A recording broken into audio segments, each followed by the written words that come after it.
হয়, দুৰ্গা পূজাৰ মাজতে মাত্ৰ কেইটামান দিন বাকী। ইতিমধ্যে সমগ্ৰ ৰাজ্যৰ লগতে কাছাৰ জিলাতো প্ৰস্তুতি তুংগত উঠিছে এই দুৰ্গা পূজা উপলক্ষে।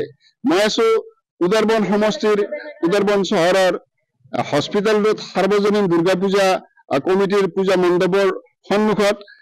এইবাৰ এই উদাৰবন্দৰ সাৰ্বজনীন দুৰ্গা পূজা কমিটিয়ে বৃন্দাবন প্ৰেম মন্দিৰৰ আৰ্হিত নিৰ্মাণ কৰিছে সু উচ্চ মন্দিৰ, য'ত দীৰ্ঘ আৰু প্ৰস্থ ৭৮ ফুটকৈ আছে।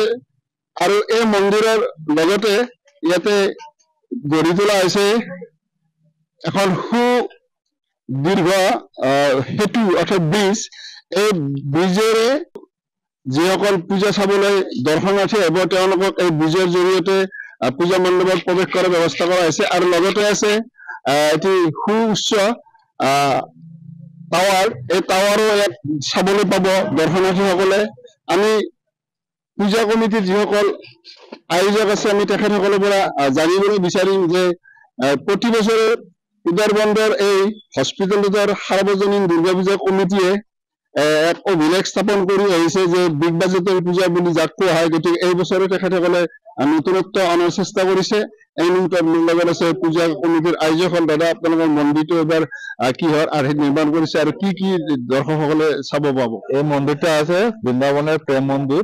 প্রেম মন্দিরের আদলে এটা বানানো আছে। দেখতে আছে এটা হলো একটা পরীর দেশ। আর পুরো প্রতিমাটা থাকবে ওই লোকে বুতম দিয়ে, ষাটের বুতম, যেটা এই বুতম দিয়ে বানানো থাকবে প্রতিমাটা। আর এখানে একটা সুবিশাল ব্রিজ দেখতে পাচ্ছেন। ব্রিজের মাঝে একটা টাওয়ার আছে। এই টাওয়ারের মধ্যে দিয়ে যাওয়ার পরে একটা মিউজিয়াম পাওয়া যাবে। এই মিউজিয়ামেতে কৃষ্ণর যেগুলো লীলা আছে, লীলাগুলো দেখানো হবে। আর 3 দিন আমাদের প্রসাদের ব্যবস্থা থাকবে দর্শনার্থীদের জন্য। সমীন চেন্দেকা, আপোনাক এই মুহূৰ্তত আমি ধন্যবাদ জ্ঞাপন কৰিছো।